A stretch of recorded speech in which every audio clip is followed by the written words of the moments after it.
Address this audience, and I'm always glad to share my information on a subject which has been the subject of a great deal of speculation, but which there seems to be very little solid information, particularly in the mass media. They claim that when George Bush went on national television at his press conferences and began to talk about the New World Order, not one journalist in the White House press room dared to ask him what the New World Order was or is. And of course, if they had asked that embarrassing question, they probably would have been banned from the White House press conference forever, and they would have lost their livelihood. So they knew that this is a question they dare not ask. But then the American people began to ask, well, what is the New World Order that George Bush is talking about? Well, George Bush could not tell them for a very simple reason, and that is that in order to implement what he calls the New World Order, he would have to supersede and go beyond the American Constitution. And of course, when he became President of the United States, he took an oath of office to uphold the Constitution of the United States. So by plugging for the implementation of a New World Order, particularly over the American people, George Bush was renewing a drive which had been begun by the sinister influences behind President Woodrow Wilson at the Versailles Peace Conference after the First World War, when they came up with the idea of the League of Nations, which would be supposedly a world government, a one world government, and the only people who have ever wanted a one world government and who have promoted this ideal are the international bankers. And they want a world government for a very simple reason. They need a world government to protect their world monopoly of money. And only by a world government can they be sure that they can collect all the interest and principal of their loans to countries all over the world. They need some kind of international police force to go in when a country says, well, I've borrowed this money, but I don't have it to pay back, or you're going to play the dickens ever getting the money back, we're not going to pay you. So they need a force which will go after those governments and those politicians, those countries, and say, if you don't repay this money, we're going to overthrow your government and we're going to enslave your people. And this is the real goal of a world government, and one world is to make all peoples of the world slaves forever of the international bankers. And of course, they don't dare put it in those terms. They always say, we want world peace, we want liberty for all peoples, we want human rights, and which we, of course, already have guaranteed in our own Constitution with our Bill of Rights. But the people who promote one world government never mention this, the fact that the United States of America has already guaranteed its people all of the rights which the New World Order supposedly would implement. Now, the term New World Order is itself simply an advertising term. It's like when a soap company brings out or wants to increase the sales of a product over the competitors, they say, we now have the new Tide, or we have the new Cheer, and the only thing new about it is the addition of the word new. And of course, the World Order, the only thing new about the World Order is the addition of new, because the World Order itself is 5,000 years old, as I have described in my book, The Curse of Canaan. It goes back to the ancient Babylonian debt money system. It goes back to the obscene and vicious ritual murder practices of the cult of Baal, which Jesus Christ came to earth to warn the people to abandon these evil practices. And of course, they crucified him because the cult of Baal was so powerful at that time. But it went underground after the crucifixion of Christ, and it has reappeared over the centuries in various guises. In the Middle Ages, it became the Renaissance, and then it became the Enlightenment during the French Revolution, and its most modern guise is that of humanism. And of course, the principles of humanism are exactly the same principles of the cult of Baal of some 5,000 years ago, because this war of the Satanists against all peoples of the earth has continued unabated, but from time to time They are exposed. They have to go underground. They have to hide, and their gods are killed, and they're cut up into pieces. The pieces are disposed of, and it is the knowledge of where the bodies are buried which gave rise to the Gnostics, a group of priests, the knowing ones. Gnostics means the knowing ones, and what they knew was not only that they were of the cult of Baal, but they also knew where the pieces of the body of the founder of their religion, Nimrod, where his body was buried in the shrines. And that's why you have the Shriners and the Masons and the Illuminati. These are all offshoots of the ancient cult of Baal in their modern guises. And in no time have these Baalists been able to function in the world except in an atmosphere of extreme secrecy and under conditions of total control of their followers. And if anyone at any time ever betrayed their secrets, they would be murdered in a ritual manner. And this has taken place over the years, time and again, when some person would be stricken with conscience at the things they were doing because of their membership in the cult of Baal or one of its many offshoots, such as Freemasonry and the Illuminati. And their conscience would begin to bother them, and they would go public with some of the horrible things that were going on behind the scenes, and they would promptly be eliminated.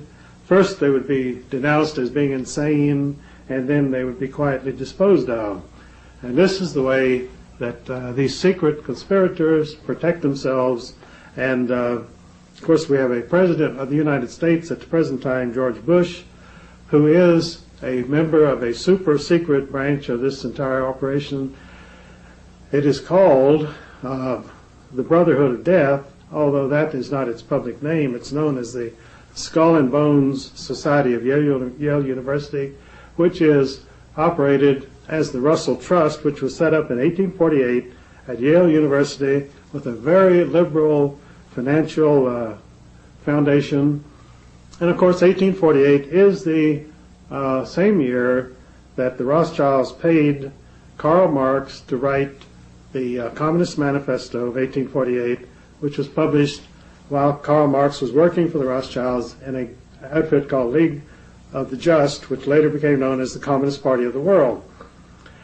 And the appearance of Skull and Bones in 1848, this crucial communist year, explains why George Bush's grandfather, George Herbert Walker, after whom he was named, was a director of the American International Corporation, which was set up in New York in 1916 to promote the triumph of Bolshevism in Russia over the Tsar.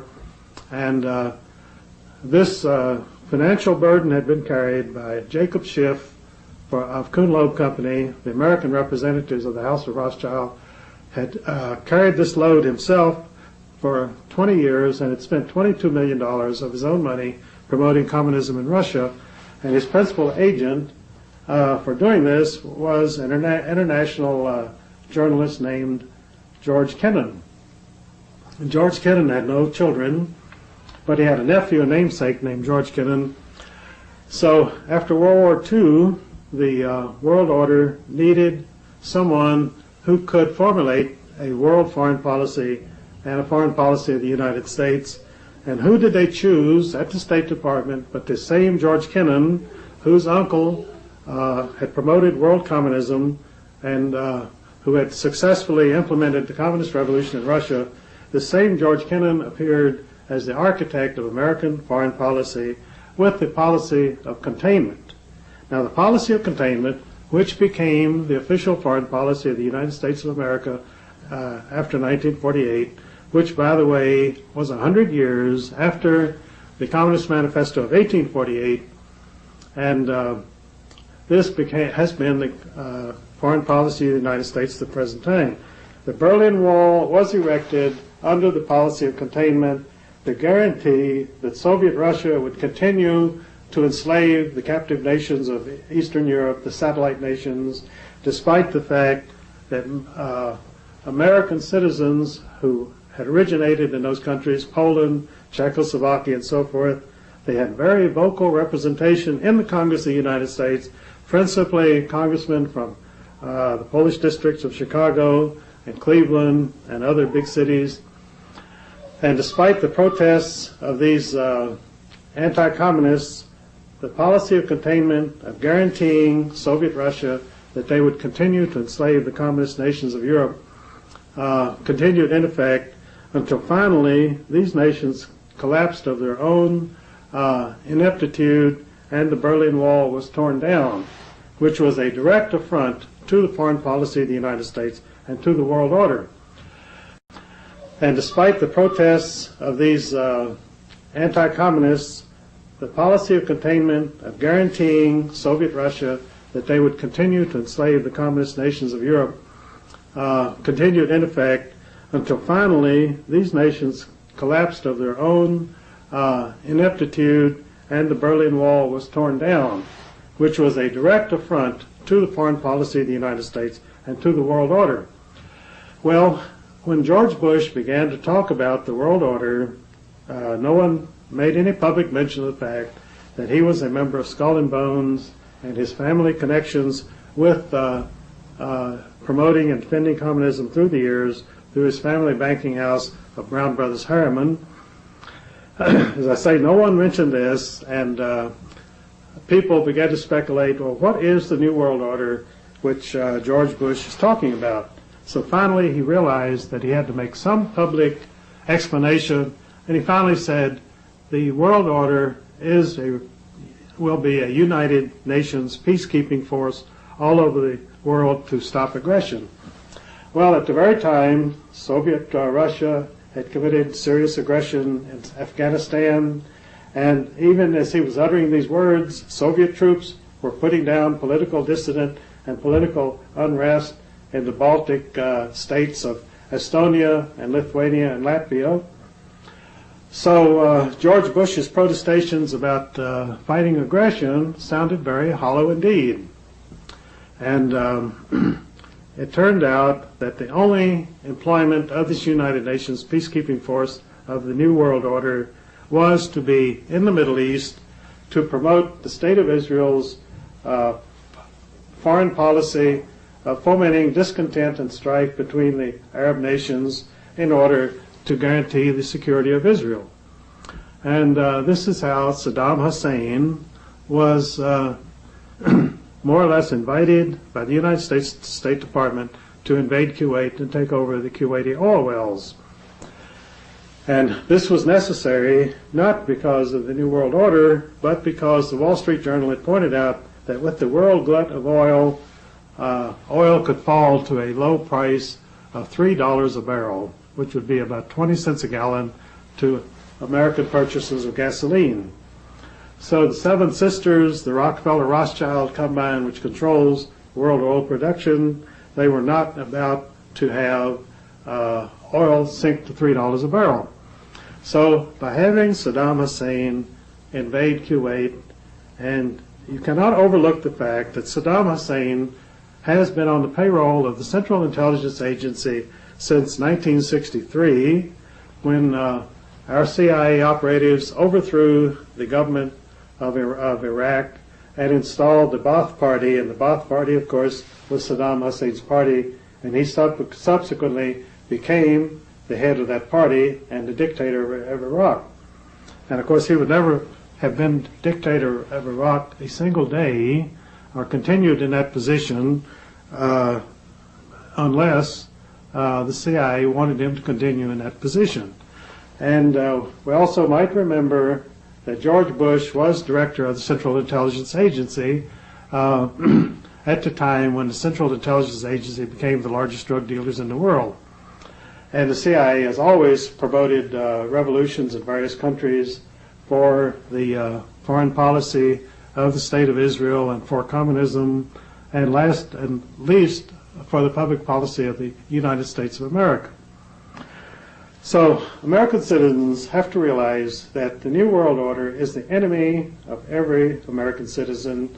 What we need is really a revolt against the New World Order by every American citizen, and which of course means a revolt against President George Bush and his cohorts, Henry Kissinger and the other internationalists who are sending us down the road to ruin.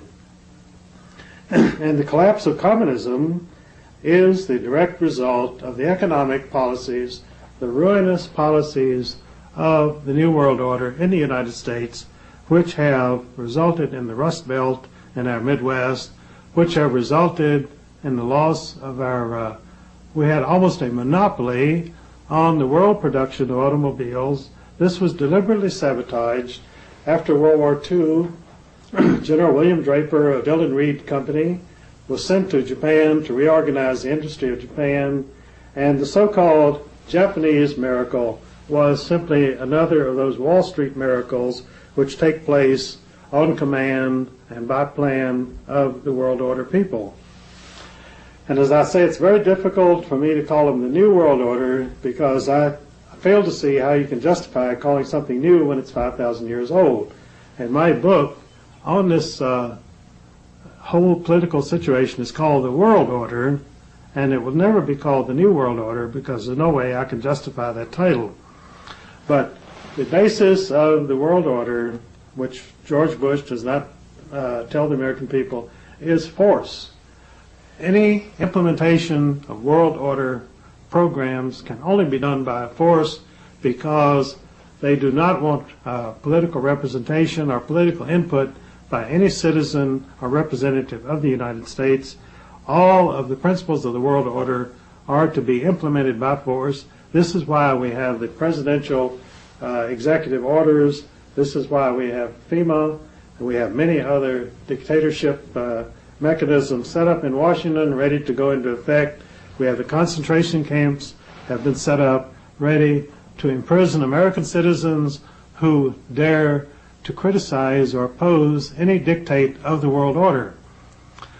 So what the world order has to do is to totally get rid of the Constitution of the United States before they can put these programs into effect.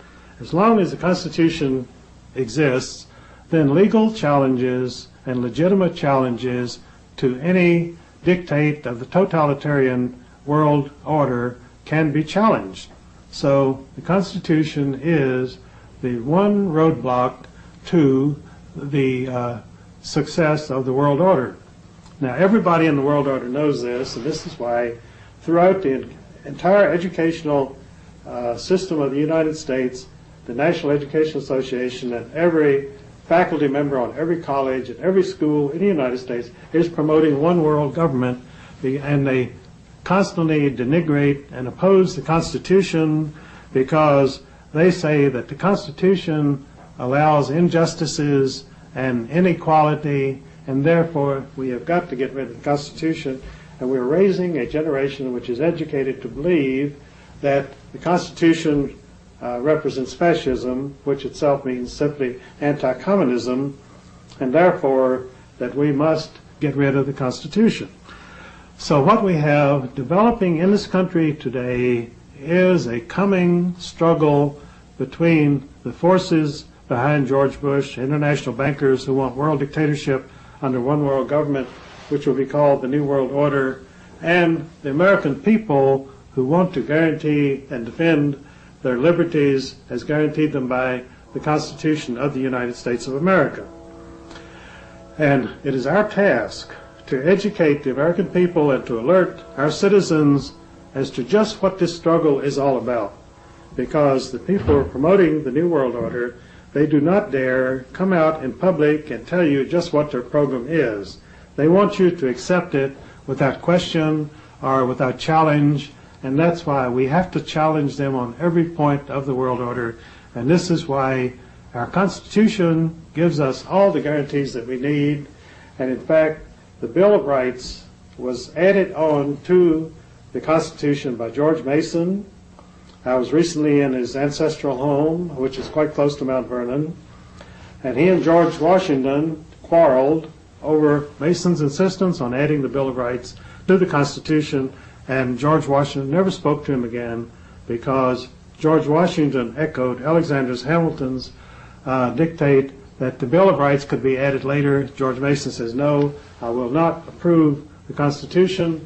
I will not use my political influence to have it approved. until we had the Bill of Rights. And so if you're ever around the Washington area, you should go to Gunston Hall and see the home of George Mason, who gave us the Bill of Rights. Thank you for listening to this presentation on the world order. It's a much more extended subject than I've been able to cover in this limited time, but I do want you to understand the forces at work and how you can help to defend the Constitution.